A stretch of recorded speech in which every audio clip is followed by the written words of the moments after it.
भैया देखो अपनी प्रिय जानकी को ढूंढते हैं कितनी दूर पर भैया लक्ष्मण कहीं भी हमारी प्रिय जानकी का पता हमें नहीं मिला। भैया लक्ष्मण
देखा हो तो हमें अवश्य बताओ। न जाने हमारी प्रिय जानकी किस हाल में हो, कितने दुखों में हो। भैया लक्ष्मण बोलो भैया। चलो थोड़ा आगे और चलते हैं, हो सकता है कि हमारी प्रिय जानकी का हमें पता मिल जाए। चलो भैया। भैया लक्ष्मण की हासिया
ये बताओ आश्रम की साफ सफाई हो गई है?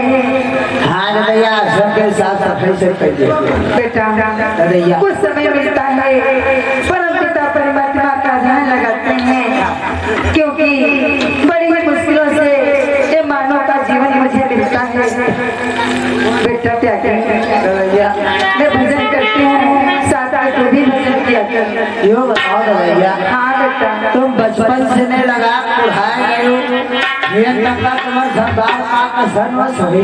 हाँ बेटा। और तुम्हारे प्रभु आजा दर्शन करके जो कहा करते हो रोज दर्शन है, रोज दर्शन आज नहीं कल तुम्हारी यह उम्र हुई है और दर्शन आज नहीं दी। बेटा भगवान से लगन लगाए हैं, एक न एक दिन भगवान श्री राम को इस शिवलिंग से मिलने के लिए आना ही पड़ेगा। हम तो कहे भैया छाड़ो वैसी तुम्हारे आ गए है कमजोरी, और हम तो कहीं गई नदी में घूरे पकड़ ले खाओ रोशनी बड़ी। क्या? अरे मछलियों को खाएगा, ये कोई मानो करिए ये तो राष्ट्रों का कार्य है बेटा। हाँ बताइए। तू एक अच्छा इंसान बन, मैं ऐसा बताती हूँ ऐसा क्या कर और बड़ी मुश्किल से पारो सारे दिन बड़ी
भैया हाँ, तुम बेटा। रोज कहते हो, भगवान हमारा कल है अपने दिन हो गए, भगवान तुम्हारा वही है नहीं। और गदैया हाँ बेटा। हम तो यू सब कंठी माला छाड़े ले, हम अपने दिन में भगवान का इंतजार नहीं कर पाई। नहीं बेटा, कुछ दिन कर और जाती हूँ, देखती हूँ कब तक भगवान आकर के मुझे दर्शन देंगे। गदैया तुम टिकटी पर चढ़े वाली हो जो, भगवान तुमका वही दर्शन नहीं दे। बेटा, भगवान के लिए मैं प्रतिदिन देश रास्ता को सजाती हूँ, फूल चुन करके सजाती हूँ। भगवान न जाने कब आकर के मुझे दर्शन देंगे। ये गए हैं भगवान हो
कोई बाबा खड़ा है, जाकर के देख देख के बता करके आखिर कौन आया है।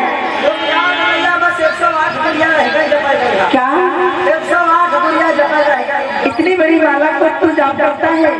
हम 501 मुद्रा कर माला जपते हैं। ओ राम राम राम सीताराम सीताराम। बच्चे त्यागी बात में जाप कर लेना, पहले देख भैया राम राम राम राम राम।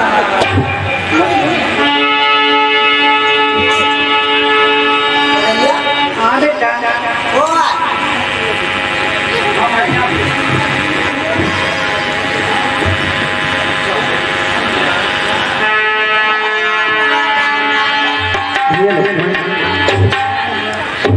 देखो यही माता सभी का आश्रम है, चलो चल करके उनसे भेंट करते हैं। आओ।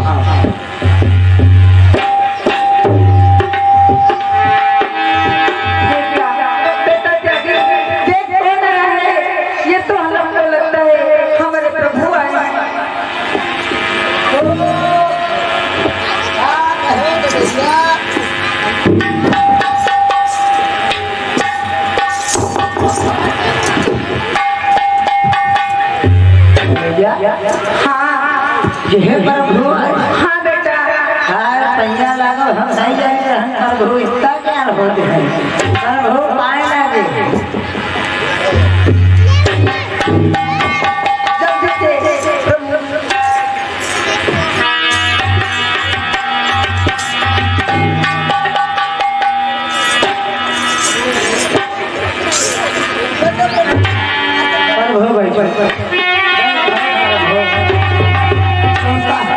प्रभु भाई आंखें कब से हमारी तरस गई पर बहुत सुना रहा है तो मैं यह तब से हम जापा साधु संत बन गए।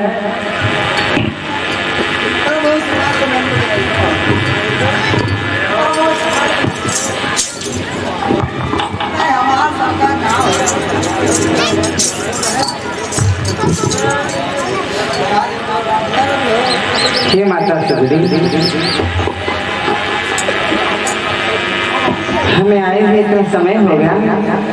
हे माता सबरी, हमें बड़ी जोरों से भूख लगी है। अगर आपके आश्रम पर हमारे लिए कुछ खाने की व्यवस्था हो तो कृपा करके लाओ। मैं बहुत ही जोरों से भूखा हूँ। बेटा त्यागी आश्रम में कुछ मैं बैठ बन के लाई थी, जल्दी से वो टोकरी लेकर के मेरे पास आ। हाँ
हे माता सबरी, कि सबरी का है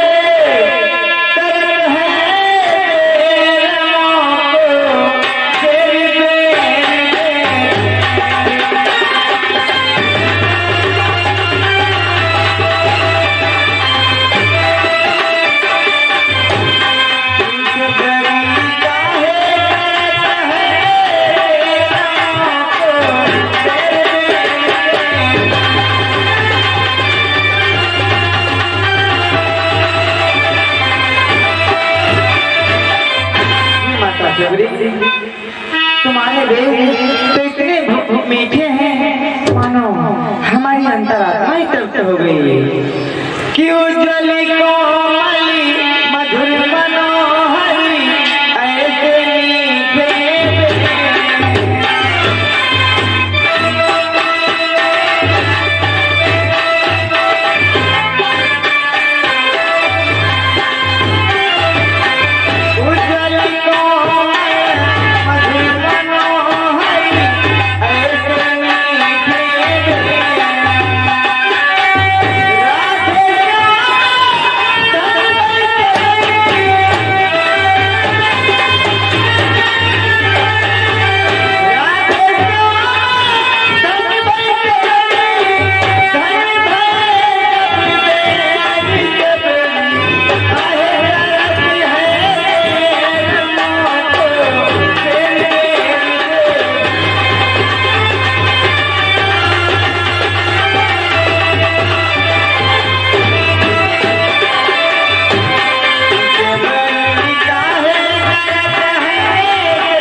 सबरी किला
माता सबरी, आखिर वेद देने में इतना विलंब क्यों कर रही हो? तुम्हारे वेद तो मानो इनका स्वाद इतना मीठा है, मानो हमारी बरसों की भूख ही मिट गई। लो भैया लक्ष्मण, तुम भी वेद खाओ, खाओ भैया। भैया आखिर तुम क्यों नहीं खा रहे हो भैया लक्ष्मण? कि क्यों खाते नहीं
भैया लक्ष्मण, आखिर तुम बेर क्यों नहीं खा रहे हो? इन बेरों का स्वाद इतना मीठा है, इनके सनमों को पृथ्वी और आकाश सभी फीके पड़ जाते हैं। और भैया लक्ष्मण, कि तुमने भी खिलाए हैं, पर इनके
भैया लक्ष्मण, इससे पहले तुमने भी हमें बहुत सारे पेड़ खिलाए हैं, परंतु इन बेरों से बढ़कर उन बेरों में स्वाद नहीं था।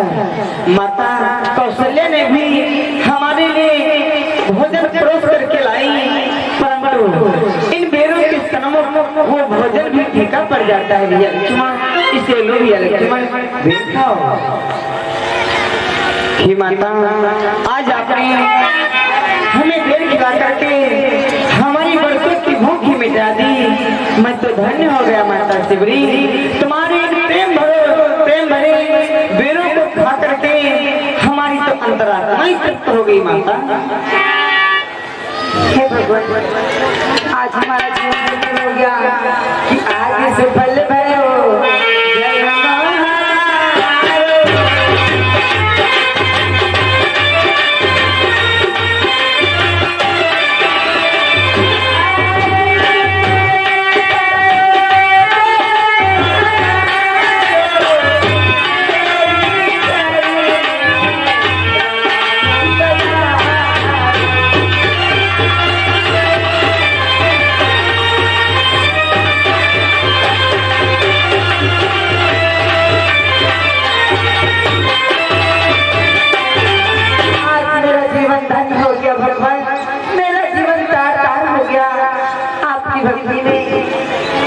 इंतजार करती थी, न जाने कब आपके दर्शन होंगे। आपके दर्शन पा करके मेरा जीवन धन्य हो गया भगवान। और मेरी बिगड़ी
रही हूँ आपकी आंखों में आंसू का क्या कर रहे हैं, लेकिन आप मैंने सुना था भगवान आएंगे और ये लक्ष्मण आएंगे, उनके साथ में माता सीता भी होंगी, सीता माता हे माता सबरी, जिस क्षण आपने हमारी प्रियजनती का नाम लिया हमारी आंखों में आंसू आ गए। इसका कारण यही है कि आज हमें अपनी प्रियजनती की याद आ गई, जिस कारण से हमारी आंखों में आंसू आ गए। माता, हाँ माता सबरी, परंतु माता सीता कहाँ है? हे माता सबरी, यही तो रोना है कि आज प्रियजनती हमारे साथ में नहीं है। परंतु हे माता सबरी, जानती हो आखिर हमारे साथ में प्रियजनती क्यों नहीं है? कि हम दोनों भाई राम लखन एक दंड बनने आए।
हे माता सबरी, हम और हमारे भैया लक्ष्मण अपने माता पिता की आज्ञा का पालन करने के लिए 14 वर्षों के लिए वन में आए थे। पर माता सबरी, साथ में हमारी प्रियजनती भी आई थी। पंचवटी में आने के बाद जानती हूँ माता सबरी कि दुर्दिन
हेलो हेलो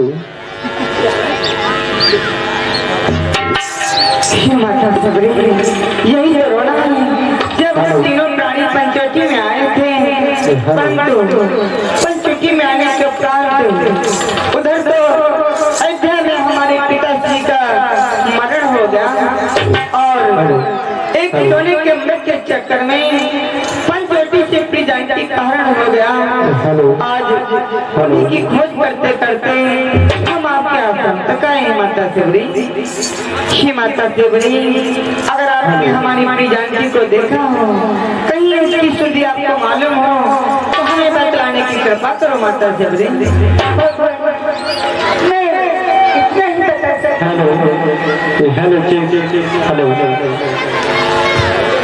जानते हो भगवान,